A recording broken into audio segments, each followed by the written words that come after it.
차렷, 경례. Hey, Taekwondo REALTORs out there watching our channel. We have a special guest today. Good-looking guy in front of you. His name is Patrick James. Welcome, Patrick. Thank you, John. Thank you. It's a pleasure to be here. Thanks for doing our Who's Who interview. So this is amazing. It's fun for me, fun for you, educational for our new brokers. So thank you so much for doing this with me today. We just kind of describe which brokerage you're working at currently. Sure. I run and operate the Keller Williams Executives in Highlands Ranch. And then I also have a team that I have merged with in Anchorage, Alaska. That's the #1 team in Alaska.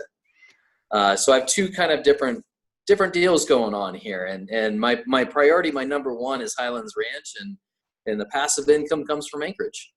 That's awesome. Now, just a little bit about your brokerage. Actually, I'm going to just share the screen a little bit. Here is your webpage, which is pretty awesome. I love it. I love how this is all set up. That I've been to your brokerage, a very fancy. How big is that office? 20,000 square Yeah, feet? it's actually it's over 15,000 square feet. So we have the top level there on the 3rd floor. If you were to look on the left-hand side. Sure. And so we actually just moved into our new brokerage here, our new office location here in October of last year.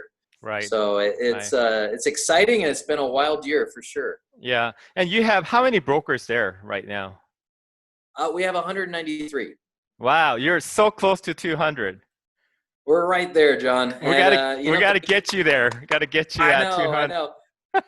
Yeah, the neat thing about it is that there's really a big culture with the brokerage. So I think a lot of offices might think production leads to culture, and in fact, it's the culture that leads to the production. So even though we're 193 realtors here, it's like a family. So there's awesome. a very tight culture. That is awesome. So let's see. How long have you been in business in real estate sales? I've been in real estate since 2006. Okay, so that's 14 years. Into the market. Yeah. Yep. Actually, you know what? I think it's right there. 2000. I think it was the end of 2006 is when I went into real estate for the first time. And okay. I came from ran a self-storage business before then. So I did not know that. Transitioned right into that. Yeah. Oh yeah. That's awesome. Yep. So let's see. Of all those years, I know you're in management now, but prior to management, what was your best production year? How much of real estate have you sold yourself? So our best production year was in 2012 when we were right at the height in Alaska in the recession. And we did 68 units and over 18 million in production. And then we were able to hold that consistency. So we were actually the #8 team in the Northwest during that time. Oh, that is amazing. That's great. So I'm going to turn back the clock, maybe end of 2006 or 2007. Yeah. Do you remember your first deal, your first ever deal? I do. And you know what's wild, John, is actually I was speaking to that other agent today. No way. She's now one of the owners in the Anchorage office of Keller Williams, and she asked me to send some tips up from Denver. Oh, that's cool. And her name's Barb Huntley. Barb was in the business for over 40 years. She is an REO specialist, so bank-owned property specialist. These are the short sale days. And Barb and she was my very first deal. Wow. And she gave me a thank you letter off of that first deal that I still have.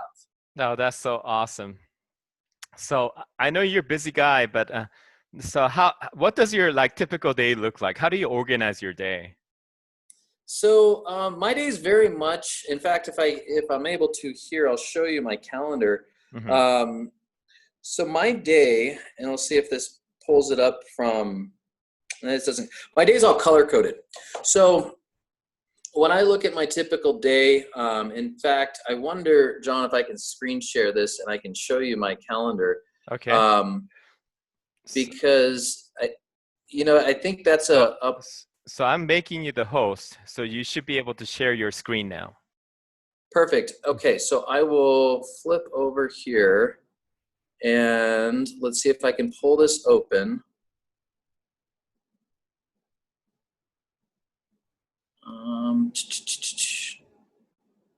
You know, I'll just talk about it instead, so then Sure. that way we can not be stalled out there.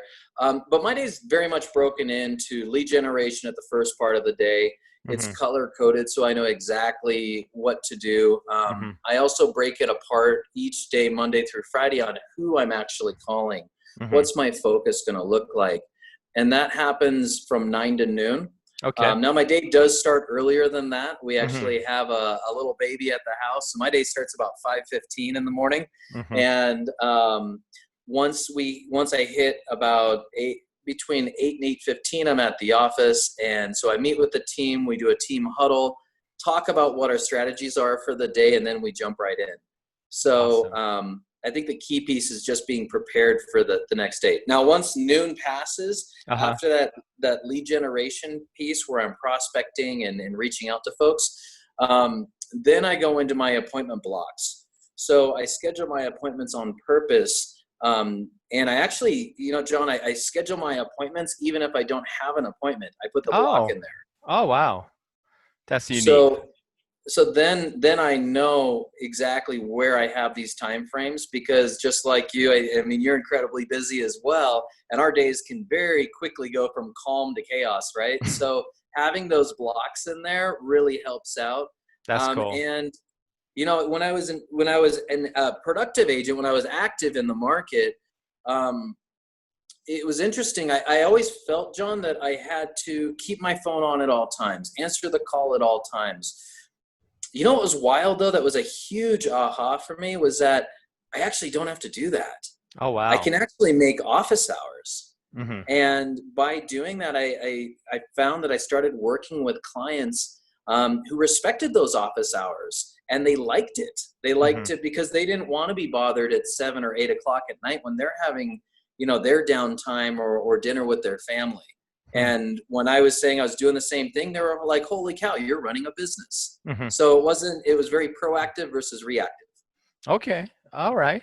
Hey, so let's jump on to next topic. Yeah. Do you have a real estate investment portfolio? Do you invest in real estate? What do you do? Awesome question. So I have a couple different things. You know, within Keller Williams, there's the system of profit sharing, right? Mm-hmm. Which is passive income. Mm-hmm. And with profit sharing, I have it come from Alaska, Colorado, and Florida. And Mm-hmm. so I'm growing that actively. And that actually, it provides a consistent monthly income. Mm-hmm. Plus, if I look at it in a different aspect, it actually could provide a college fund for my kiddos. Oh, So there's a different way of looking at that. From a sure. portfolio standpoint, I'm always on the look, and I have one investment property up in Alaska right now. So Oh, cool. Tell kind us of a little trim bit. that down and now open it back up again. That's okay. So what does that investment look like in Alaska? Yeah, How- it's very easy. It's just a little condo, 2 bedroom, 2 bath. Mm-hmm. It's something with a great location, so I was able to always have a tenant in there, and it just varies between, do they need to have a furnished corporate unit, or is it something where it's unfurnished? Mm-hmm. So that'll change on the margins a little bit on Right. what that monthly rent would be, or even the time period of that monthly rent. So Right. I'm pretty open to that. I think the key piece is knowing that those locations, and then the opportunity will show up around it. Sure. Okay, that's great. Now, this is a tough one. Have you ever failed in real estate sales? Have you ever failed? Oh my goodness, we fail forward every single day. Okay. You know, I mean, Okay. I am a strong believer in failing forward, and I actually don't know if we grow without failing.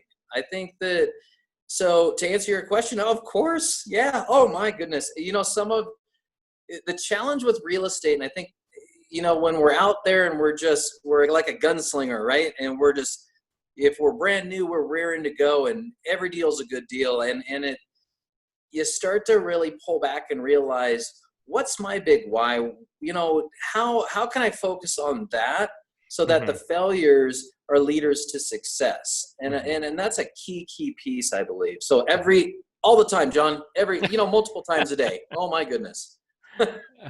We just keep going. I know, but hey, I never fail. Just kidding. Just kidding. In my career, I had to write a lot of checks. I'm sure that's education in real estate, right? Yeah, oh shoot, I messed this up. I missed. Oh well, that's a good learning experience. Absolutely. Yep. So, what is your favorite marketing strategy that you use, or maybe your teams that your coaching uses? What do you think the best marketing strategy for you? I love that you asked that question, John. I was on a call earlier today where we actually dove into this.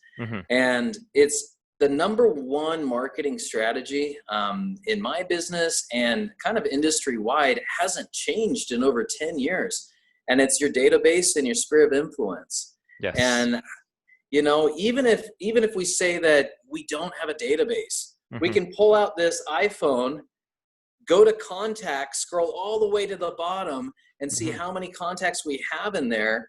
And whether it's businesses or Joe down the street, right? And we can form a plan around that. So every single person has a database. It's just how do we look at it? Right. And so I think that's the number one is how are we reaching out? And there was a quote here, and this is something that I heard over 10 years ago, and it resurfaced here recently. And it's that the depth and the quality of your questions is a direct correlation to the income you desire. Okay, I like that.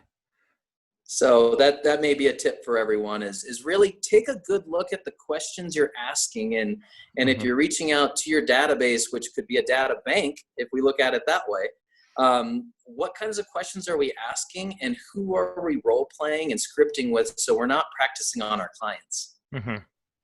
Right. That's great. So I know you mentor a lot of young brokers in your company.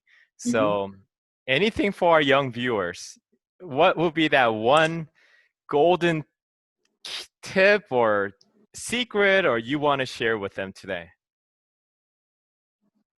So I'm going to go direct with this one, John. And that is show up. Treat this as a career, not a job. Be at the office at 8. Be ready to go. We had when I was climbing the ranks as an agent and before I had a team and I was a single agent, hustling out there, I found the number one agent in our office and I mimicked him. Oh, good idea. So when Dan was, and his name's Dan Wolf, he's an incredible person. He's still a mentor of mine now, and this is going all the way back. And I knew Dan was in the office when the 80s music started playing. Okay. So my goal every day was to get there before the music played. I love that. And you know what was amazing about that, John? Dan became one of those key people in my circle that I was able to constantly reach out to, constantly be able, even to this day, and say, Dan, what's going on? How are you doing this at such a high level? And he told me, he goes, you want to know the secret? And the secret of secrets? Show up. I love that. Show up. How simple is that? Just show up. Yep. Show up to work, get dressed for work, and really work. Yep. Yeah. And, tying in this current environment, which is kind of wild for all of us, right? Still show up. Do the daily routine. Get ready for work. Don't have the tank top on and the flip-flops and show up like you're ready to go. Yep. And you'll be amazed on what happens. There's an incredible video on YouTube right now. It's been out for quite a while. I can't think of the admiral's name, but if you look it up, it's called Make Your Bed. Oh, I seen it. Yep, it's awesome. I love it. So that's get the first win of the day and then show up for work. Yeah, make your bed first and then everything else will fall in line. Yeah. Do the things you can control. There's 4 questions that I constantly ask, and I ask our agents this too, and it's what can I control? What can't I control? What could I control that I'm choosing not to? And what am I seeking to control that I have no control of? So focus on the things we can control and use that as your motivation. Don't worry about the stuff we can't control, because you can't control it. Awesome. We can't control COVID at this point. Yeah, but you know what's amazing about it? We're going to find, just like we did during the last recession, that there will be multimillionaires and everyone's on their own playing field. If they're a new agent or experienced, John, it doesn't matter. They're on the same field. So show up, educate yourself with income producing activities, not all the other stuff. Focus in on what's income producing. And then through that, you'll see success start to compound. It doesn't happen overnight, yet as we do the activities, it compounds, and then all of a sudden it shows up. And that's what's amazing. And there's opportunity out there right now for everyone. I absolutely agree. Hey, Patrick, thank you so much. This is a great interview. Thank you for all those tips. I'm sure all of us could use it. And I wish you well. 193, I'm sure you'll get to 200 very soon. And hopefully you'll recruit really good and producing agents for your office. Thank you for your time. Absolutely. Thank you, John. We'll see you later. Okay. 차렷 경례.